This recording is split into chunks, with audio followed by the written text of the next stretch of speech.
Ya Bapak Ibu dan Saudara yang saya kasihi dalam Tuhan Yesus, kita akan masuk dalam pemberitaan firman Tuhan. Firman Tuhan kita hari ini, kita mengulangi lagi tema kita di tahun 2021.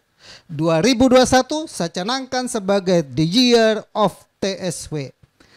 Apa itu TSW? TSW adalah tetap setia, walaupun buat Bapak Ibu jemaat Tuhan yang lain yang mungkin baru hadir dan baru menyaksikan ini, kami punya bukan yel-yel. Tema utama di tahun 2021 adalah The Year of TSW. Apa itu TSW? TSW adalah tetap setia walaupun. Kenapa kita diminta untuk tetap setia walaupun? Karena Mazmur pasal yang ke-65 ayat yang ke-11 memberikan jawaban itu kepada kita. Nah, jawabannya seperti apa? Engkau memahkotai tahun dengan kebaikanmu, jejakmu mengeluarkan lemak. Dengan kata lain, kenapa kita ini tetap setia walaupun keadaan ini makin hari mungkin mencengkamkan dan menakutkan. Walaupun tetangga kiri kanan kita mereka sudah mulai menakutkan. India menakutkan, terakhir Malaysia menakutkan. Afrika juga sudah menakutkan. Bahkan klaster-klaster baru pun sudah mulai menakutkan. Tapi kita dituntut tetap setia. Kenapa kita tetap setia? Karena di Mazmur pasal 65 ayat 11 memberikan jawaban itu kepada kita. Tuhan itu baik. Pak Kem, kenapa Tuhan itu baik? Ya, ada 9 bukti bahwa Tuhan itu baik. Dan bukti yang pertama dan bukti yang kedua kita sudah bahas. 9 bukti kebaikan Tuhan itu terdapat di Mazmur pasal ke-65 ayat 1 sampai dengan ayat yang ke-15. Itu memberikan jawaban itu kepada kita. Nah, kita sudah membahas tentang 2 bukti yang kita sudah bahas. Yaitu bukti yang pertama, ia mendengar doa kita. Bukti bahwa Tuhan itu baik, dia mendengar doa kita. Bukti bahwa Tuhan itu baik, ia menghapuskan kesalahan kita. Dan hari ini kita bahas bukti yang ketiga itu. Berbahagialah orang yang engkau pilih. Amin. Kita adalah orang yang dipilih, maka dikatakan berbahagia. Di mana ayatnya? Masih di Mazmur pasal yang ke 65. Saya buka dulu Bapak Ibu. Mazmur pasal yang ke 65. Ayat yang keempat atau ayat yang kelima berkata demikian. Berbahagialah orang yang engkau pilih dan yang engkau suruh mendekat untuk diam di pelataranmu. Kiranya kami menjadi kenyang dengan segala yang baik di rumahmu, di baitmu yang kudus. Amin. Berbahagialah orang yang engkau pilih dan engkau suruh untuk mendekat. Jadi hari ini Bapak Ibu jemaat Tuhan yang ada di GBI WC Latu Menten, yang berdiri, bahkan yang duduk, yang menonton, yang membuka handphone, membuka laptop, kita disebut oleh Raja Daud, kita adalah orang yang berbahagia. Amin ya. Berbahagialah orang yang menyaksikan ibadah live streaming hari ini. Kalau mau kita tarik kepada zaman kita, Raja Daud mengungkapkan itu. Dia merasa sangat beruntung, dia merasa sangat bahagia, dia merasa ada sukacita yang luar biasa, dia merasakan bagaimana hidup dia itu mengalami kebahagiaan. Berbahagialah orang yang engkau pilih dan engkau suruh mendekat di rumahmu. Amin. Luar biasa saudaraku. Hari ini saudara yang kita bahas, ada 2 tahapan yang harus perlu kita bahas untuk kita mengerti ayat ini. Maka saya mau supaya kita coba masuk kepada dunia bagaimana Tuhan telah memilih Daud.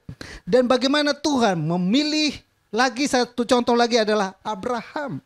Maka kita akan tarik benang merahnya. Maka Daud bilang begini, berbahagia. Ada alasan bagaimana Daud itu berkata berbahagialah orang yang dipilih. Amin. Buat kita yang mungkin merasa bahwa kalau saya berbahagia kalau saya punya uang yang banyak. Saya berbahagia kalau kiri kanan muka belakang ini baik. Saya berbahagia kalau ekonomi saya bagus. Saya berbahagia kalau uangnya banyak. Tapi Raja Daud tidak mengungkapkan itu di sini. Tapi Raja Daud mengungkapkan, saya berbahagia kalau saya ada di rumah Tuhan. Saya berbahagia karena saya dipilih oleh Tuhan. Pilihan Tuhan terhadap Daud itu merupakan kebanggaan sendiri buat Daud. Itu merupakan suatu kebahagiaan sendiri yang Daud rasakan. Nah, saudara yang saya kasihi, yang kedua, apa yang membuat Daud itu bahagia? Yang pertama, kita belajar bagaimana Tuhan itu memilih Daud. Daud mengungkapkan kenapa dia ini berbahagia. Kita temukan alasan-alasan seperti apa. Lalu ada satu contoh lagi supaya untuk kita mengerti bahwa benar kalau kita ini pilihan itu seperti itu. Kita belajar dari Abraham yang dipilih. Ya, yang pertama kita belajar dari dua tokoh ini. Yang pertama adalah Daud. Kenapa Daud ini dibilang yang berbahagia? Karena di sini dijelaskan di 1 Samuel pasal 16 ayat ke-11. Saya bacakan buat Bapak Ibu. Lalu Samuel berkata kepada Isai, "Inikah anakmu semuanya?" Jawabnya, "Masih tinggal yang bungsu, tetapi sedang menggembalakan kambing domba." Kata Samuel kepada Isai, "Suruhlah memanggil dia, sebab kita tidak akan duduk makan sebelum ia datang kemari." Daud merasa dihormati dengan luar biasa. Daud merasakan itu bagaimana kalau dia dipilih. Samuel bilang kepada Isai, sebelum anak itu datang kita nggak boleh makan. Bayangin nggak? Tuhan memperlakukan Daud sedemikian rupa. Bagi Isai, Daud tidak masuk dalam hitungan. Bagi kakak dan adiknya, Daud tidak masuk dalam hitungan kategori dilantik sebagai raja menggantikan Saul. Satu saat di mana Saul tidak setia dan tidak taat kepada Tuhan, maka Tuhan menolak Saul dan Tuhan mau menggantikan Saul dengan seorang raja. Dan orang ini ada di keluarga Isai. Keluarga Isai ini keluarga yang dikatakan adalah keluarga yang cukup berpengalaman dalam berperang. Kakak-kakaknya Daud mereka sering dilatih oleh Saul menjadi seorang panglima, menjadi seorang tentara dan terlatih demikian rupa. Sehingga Isai beranggapan kalau yang mau jadi raja harus gagah perkasa. Yang mau jadi raja harus orang tinggi. Yang mau jadi raja harus orang yang terlatih, terdidik dan lain sebagainya. Itu ukuran yang dipakai oleh papanya Daud dalam menakar sebuah raja. Maka Daud tidak masuk dalam hitungan. Semua keluarganya diundang, Daud tidak diundang. Dia sedang menggembalakan kambing domba. Daud tidak diundang. Dan Daud juga tidak pusing. Ya, saya tahu bukan berarti Daud tidak tahu kalau Samuel datang. Karena Samuel datang itu dikatakan itu seorang nabi yang sangat luar biasa pada zaman itu. Pasti semua kampung menyambutnya dengan luar biasa. Tapi Daud sedang menggembalakan karena Daud tidak dianggap oleh keluarga. Nah, saudara yang saya catat di sini, Daud adalah orang yang tidak diperhitungkan menurut ukuran manusia, tidak masuk dalam kategori sebagai raja. Makanya Samuel bilang begini, kalau anak itu tidak datang, kita tidak akan duduk dan makan. Pesta ini tidak akan berjalan tanpa adanya Daud. Daud merasakan itu. Daud merasakan bagaimana Tuhan itu memilih dia. Orang yang tidak dianggap, orang yang tidak dihargai, orang yang tidak dihormati. Sekalipun dalam keluarganya sendiri, dia merasa dia tidak dihargai. Dia merasa dia diabaikan, dia merasa dia dilupakan. Tapi Tuhan tidak melupakan Daud. Nah, saudara yang perhatikan. Makanya saudara dibandingkan di 1 Samuel pasal yang ke-16 ayat 7. Tetapi berfirman Tuhan kepada Samuel, janganlah pandang parasnya atau perawakannya tinggi, sebab aku telah menolaknya. Bukan yang dilihat manusia, yang dilihat oleh Tuhan, dilihat Allah.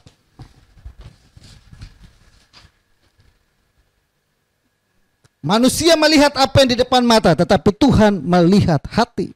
Jadi saudara, menurut Samuel dan juga menurut papanya Daud, ini kakak-kakaknya. Daud tidak. Tapi firman Tuhan datang kepada Samuel. Jangan memandang parasnya, jangan memandang kecakapannya, jangan memandang tingginya atau lain sebagainya. Tapi mandanglah kepada hati daripada Daud. Ternyata saudara tidak merupakan suatu jaminan buat kita. Kalau kita sekalipun orang yang hebat, orang yang punya titel, orang yang punya kedudukan, orang yang punya kategori-kategori yang masuk dalam dunia, sarjana teologi atau mungkin sarjana apapun, tapi tidak menentukan bahwa kita itu berhasil atau tidak, terletak daripada hati kita. Amin. Alkitab menjawab. Alkitab memberikan jawaban itu. Ada orang yang mungkin lulusan sarjana, punya keahlian, kemampuan yang hebat, yang membuat dia menjadi sombong, yang membuat dia mengandalkan kemampuannya, mengandalkan kekuatan. Daud orang yang biasa menggembalakan kambing domba, tidak diperhitungkan. Tapi Tuhan melihat hati Daud. Papa dan mama dan orang tua yang ada, bahkan imam Samuel, seorang imam ini, melihat perawakannya. Mereka tidak melihat hati daripada Daud.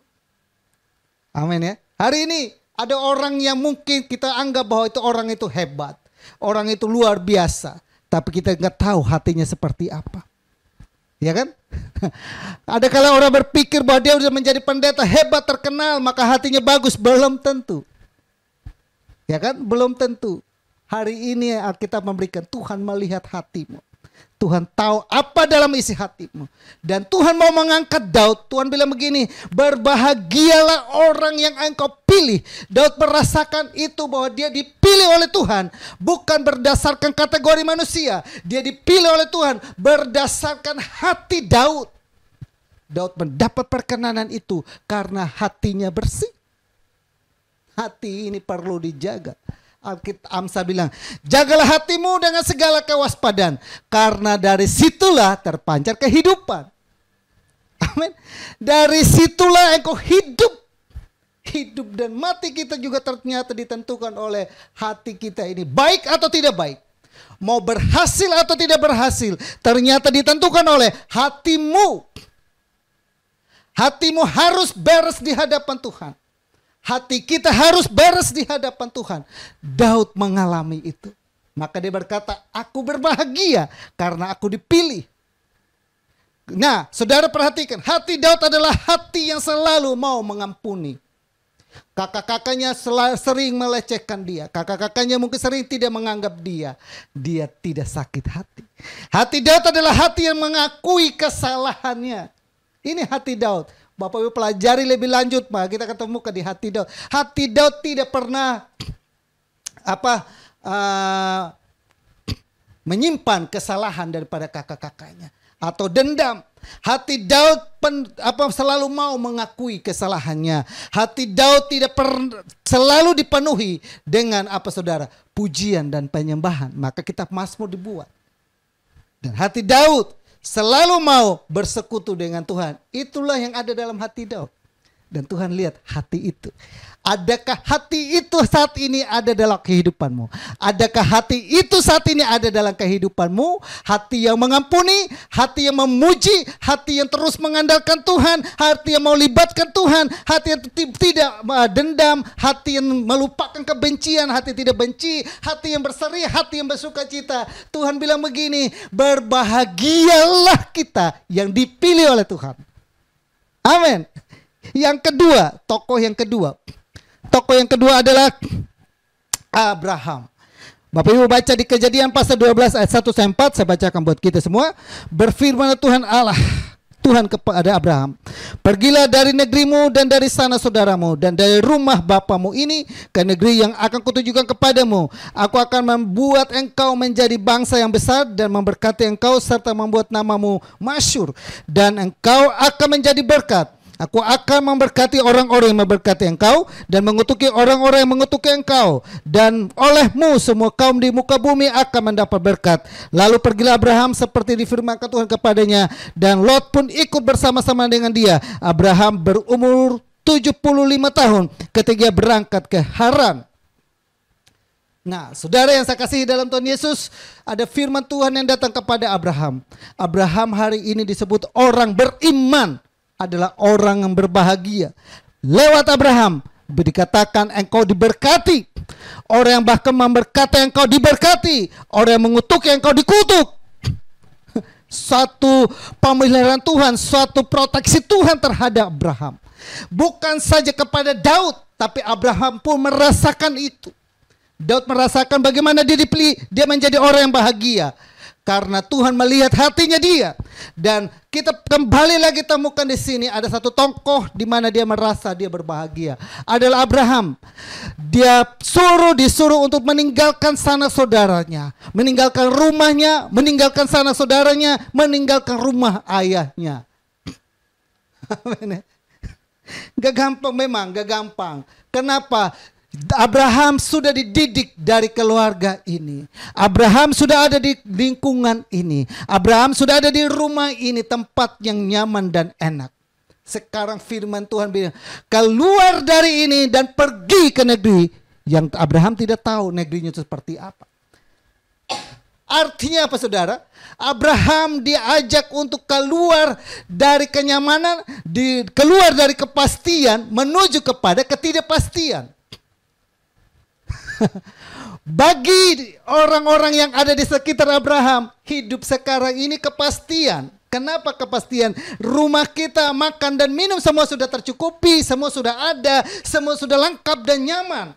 Kalau saya kekurangan, saya akan pergi ke kakak saya, saudara saya, lingkungan saya, tangga kiri kanan saya, mereka menolong saya. Kalau saya punya masalah, saya datang ke papa dan mama saya, dan papa mama saya pun membantu saya, menolong saya. Itu yang membuat Abraham nyaman, dan itu Abraham sudah pasti. Istilah kata saya, Abraham tidak berdoa pun, tiap kali dia bangun makanan sudah ada. Abraham tidak perlu berdoa. Mungkin tidak perlu mengandalkan Tuhan, mungkin tidak perlu lagi cari Tuhan, mungkin tidak perlu lagi susah-susah untuk melakukan hal-hal rohani, mungkin tidak perlu lagi. Apa yang menjadi kenyamanan ini yang di Abraham, apa menjadi kepastian Abraham ini belum tentu menjadi kepastiannya Tuhan. Karena Abraham dan keluarganya hanya melihat hari ini. Mereka tidak bisa melihat hari depan. Mereka hanya hidup hari ini dan mereka tidak tahu akan depan seperti apa. Tuhan tahu dan Tuhan memilih Abraham, maka Abraham dikatakan orang berbahagia. Kalau kita berada di posisi Abraham, Abraham menjadi orang yang sangat berbahagia karena disebut orang beriman. Amin ya. Nah saudara yang saya kasih dalam Tuhan Yesus, disuruh keluar dari rumahnya, tempat yang membuat dia nyaman. Disuruh keluar dari sana saudaranya, rumah lingkungan yang membuat dia nyaman. Tempat rumah bapaknya itu tempat ketergantungan yang membuat dia nyaman. Dia sudah tergantung kepada semuanya itu dan nyaman. Dia tidak perlu Tuhan lagi, dia tidak perlu beriman lagi, dia tidak perlu berharap lagi. Tidak. Kenapa? Karena semua sudah nyaman, semua sudah enak. Contoh saudara, kalau saudara lahir dari anak orang kaya, perlu doa untuk makan dan minum? Tidak perlu. Perlu air dan minum? Tidak perlu. Perlu pusing tentang anak-anak sekolah dan kuliah? Tidak. Ya kan?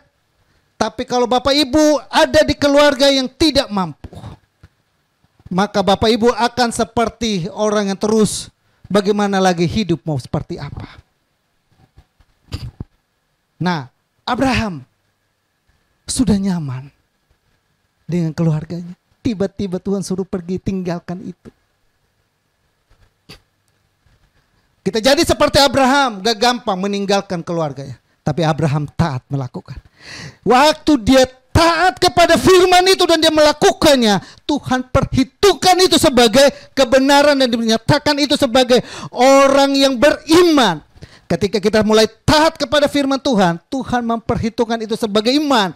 Ketika iman itu sesuatu yang tidak kelihatan, kelihatannya tidak pasti, kelihatannya menuju ke suatu tempat yang di mana jalan kita tidak tahu apa yang terjadi. Tapi dia ada di sana. Yesus ada di depan kita. Yesus ada di depan kita untuk menolong kita, memberkati kita, memulihkan kita. Maka Abraham hari ini, waktu itu dia kalau flashback ke belakang, dia ingat itu. Seandainya dia tidak turuti itu, itu, maka dia akan menjadi orang yang terkutuk dan orang yang buang. Tapi hari ini semua orang menganggap dia berbahagia karena dia dipilih oleh Tuhan. Dia berani keluar dari kenyamanannya, dia melangkah dengan iman. Dia berani keluar dari kehidupan yang lama, dia melangkah dengan iman, percaya Tuhan menolong dia. Saudara yang saya kasihi dalam Tuhan Yesus, inilah yang menjadi renungan kita. Dan saya berharap Bapak Ibu perhatikan. Jadi, apa yang membuat Tuhan itu tertarik kepada Abraham? Karena Tuhan mau memakai Abraham untuk menjadi berkat. Karena Abraham tidak hidup dengan iman. Tadinya Tuhan suruh dia tinggalkan itu semua, karena dia tidak lagi mengandalkan Tuhan di sana. Dia tidak lagi hidup dengan iman. Dia hidup dengan kekuatannya sendiri. Tapi Tuhan mau dia hidup dengan iman. Karena Tuhan menyatakan perbuatan-perbuatan besar dalam kehidupanmu. Jadi Tuhan memilih Abraham dari kenyamanan dan mau dia menjadi hidup oleh iman. Kadangkala Tuhan pun mau, saudara, memilih kita, memakai kita. Kita ada dalam keadaan yang nyaman. Pandemi ini, hari ini, corona ini, adakah negara yang bisa memastikan bahwa corona ini habis 2021? Tidak ada. Tadinya kita sudah nyaman dengan keadaan ekonomi. Semua analisis, semua ahli-ahli ekonomi, para pakar-pakar keuangan, mereka memperkirakan kami akan bertumbuh ekonomi kami sekian. Tapi mereka dibuat sedemikian rupa oleh Tuhan. Mereka baru terhentak. Tuhan tadinya berpikir begini. Mereka semuanya sudah tidak lagi membutuhkan Tuhan. Manusia seolah-olah merasa dia punya kekuatan. Dengan dia berdagang, dengan berbisnis, berkeuangan yang banyak, dia akan berkata bahwa saya mampu, saya hebat segalanya. Tapi semuanya itu digoncangkan oleh Tuhan. Tujuan Tuhan cuma satu, saudara. Menggoncangkan itu semua adalah supaya, saudara, kita seperti Abraham, kita digoncangkan oleh Tuhan. Suruh meninggalkan keluarga kita, suruh meninggalkan lingkungan kita, suruh meninggalkan kenyamanan itu dan berangkat dengan iman. Amin. Hari ini kita semua hidup dengan iman. Tuhan mau kembalikan kita supaya kita hidup bukan karena kuat dan gagah kita, tapi kita hidup, kita butuh Tuhan dalam hidup ini. Bapak Ibu perhatikan di dunia barat, mereka tidak pernah membutuhkan Tuhan dalam kehidupan. Yang ke gereja itu tidak ada orang muda, tidak ada orang muda tidak ada. Ada kakek-kakek dan nenek-nenek. Mereka punya filsafat. Mereka bilang gini, kalau hidup masih muda, nikmati masa mudamu. Kalau sudah tua baru boleh cari Tuhan. Jemaat Tuhan yang ada di gereja GBI Double Silato Menten, mari kita mau hidup kita muda tua apapun tetap mencari Tuhan. Kita mau belajar seperti Abraham, bertindak dengan iman, langkah maju. Amin. Nah, Bapak Ibu boleh bandingkan di Ibrani pasal ke-11 ayat 8, karena iman Abraham taat ketika dipanggil untuk berangkat ke negeri yang akan diterimanya menjadi milik pusakanya. Kalau ia berangkat dengan tidak mengetahui tempat yang ia tuju. Ia tidak tahu tempat yang ia tuju, tapi dengan iman dia percaya Tuhan yang memilih saya, pasti Tuhan menyediakan buat saya. Galatia pasal 3 ayat 9. Jadi mereka hidup dari iman. Mereka yang diberkati bersama-sama dengan Abraham beriman itu. Kalau kita hidup dengan iman, maka kita akan diberkati bersama-sama dengan Abraham, orang yang beriman itu. Amin.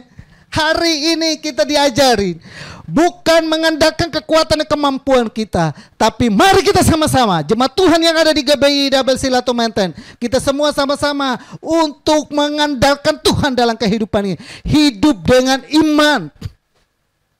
Memang gak gampang, karena hidup dengan iman seperti Abraham, merealisasikan janji Tuhan, itu menunggunya cukup lama, 25 tahun baru dapat anak.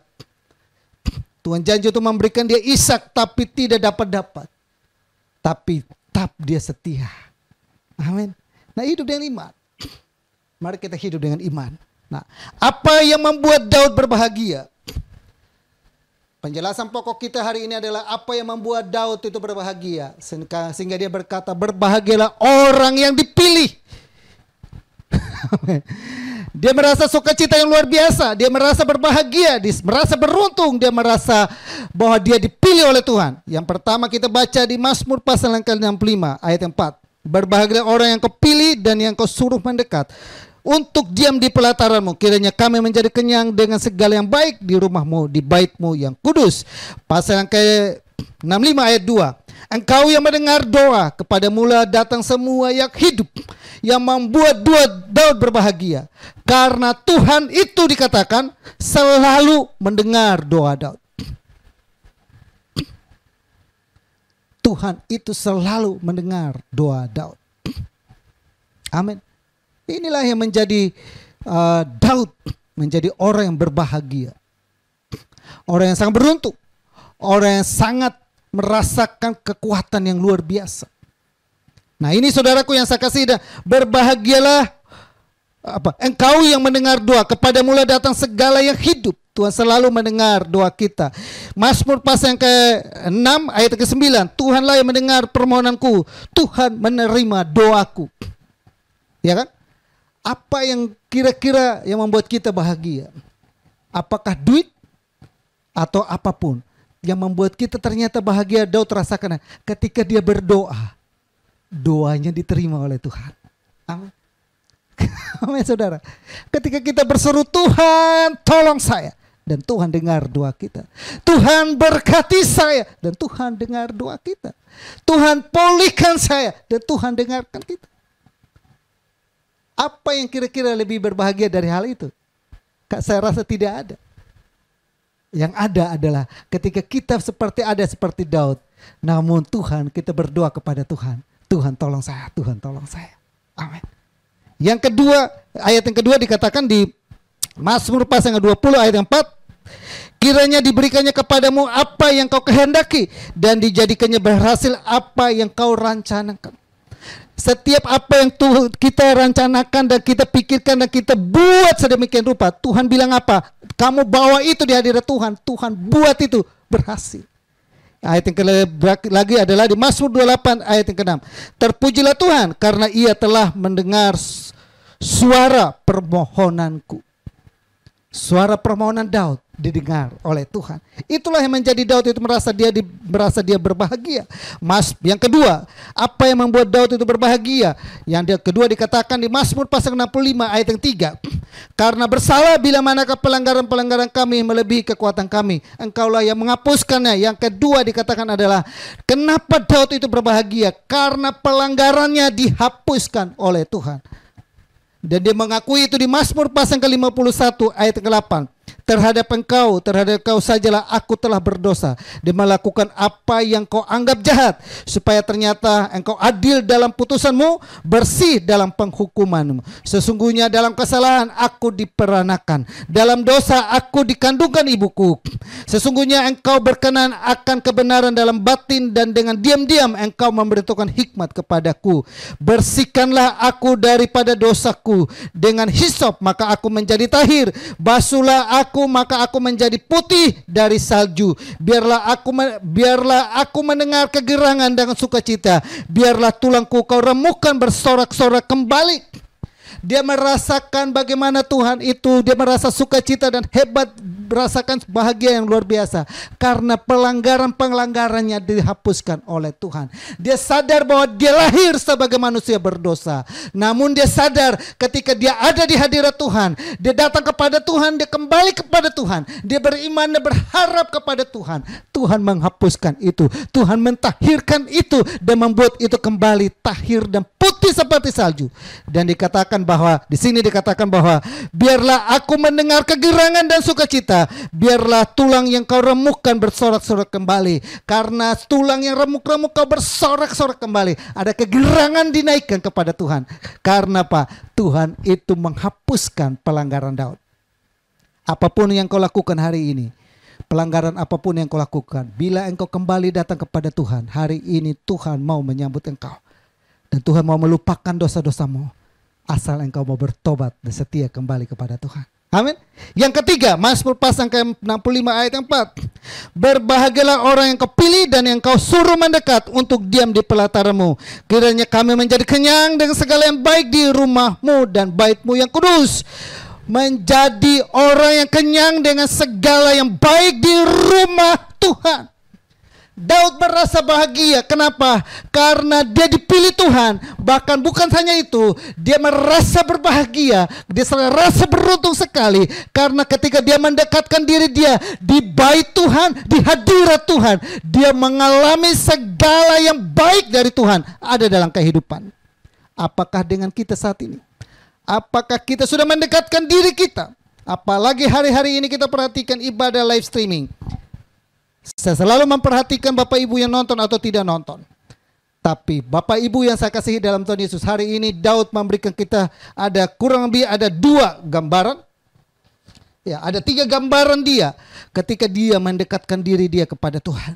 Ketika dia mendekatkan diri kepada Tuhan, dia mengalami segala kebaikan-kebaikan Tuhan. Mujizat itu adalah kebaikan Tuhan. Apa? Jawaban doa itu kebaikan Tuhan. Apalagi disembuhkan itu kebaikan Tuhan. Dipulihkan bisnis kita itu kebaikan Tuhan. Dihidupkan dari kematian itu kebaikan Tuhan. Dilindungi kita dari apa? Mara bahaya itu kebaikan Tuhan. Nah, kita belajar ada 3 kebaikan Tuhan yang Daud ketika ada di hadirat Tuhan. Daud kita ada di rumah Tuhan. Dia 3 kebaikan yang dirasakan. Yang pertama, Mazmur pasal ke-5 ayat 7 sampai ayat 7. Tetapi aku berkat kasih-Mu yang besar, aku akan masuk ke dalam rumah-Mu, sujud menyembah ke arah bait-Mu yang kudus dengan takut akan Engkau.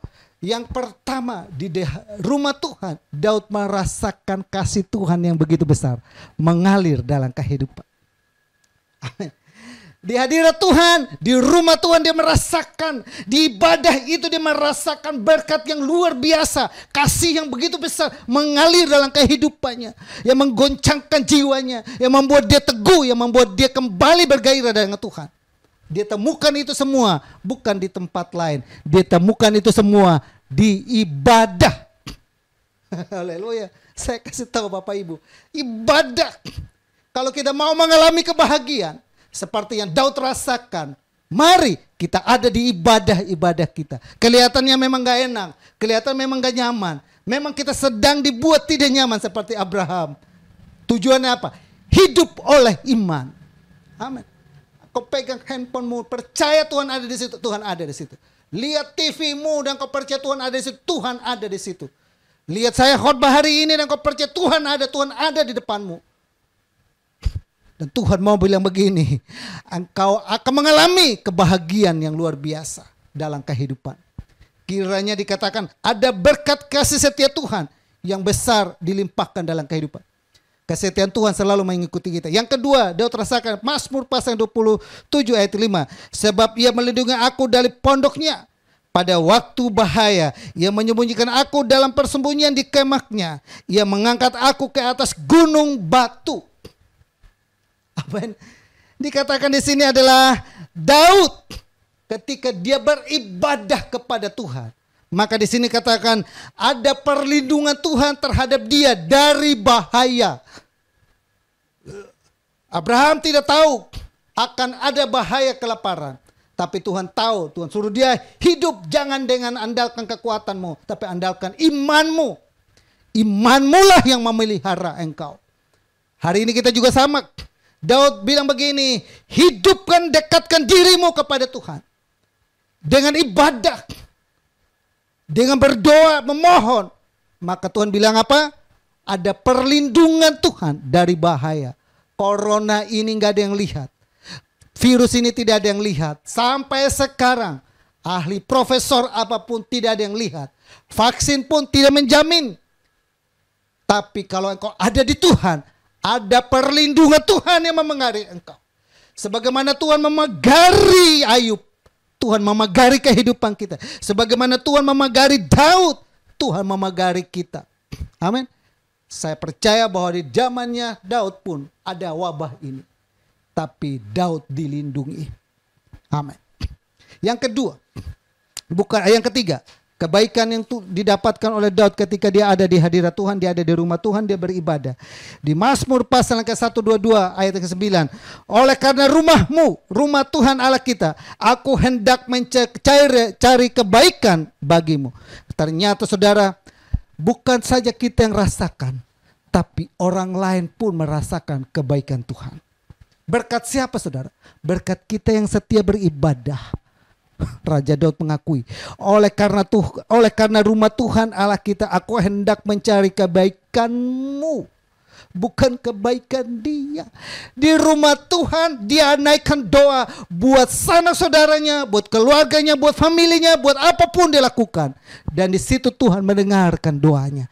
Itulah yang disebut orang pilihan, orang yang berbahagia dipilih oleh Tuhan. Amin. Tuhan Yesus memberkati. Kita akhiri.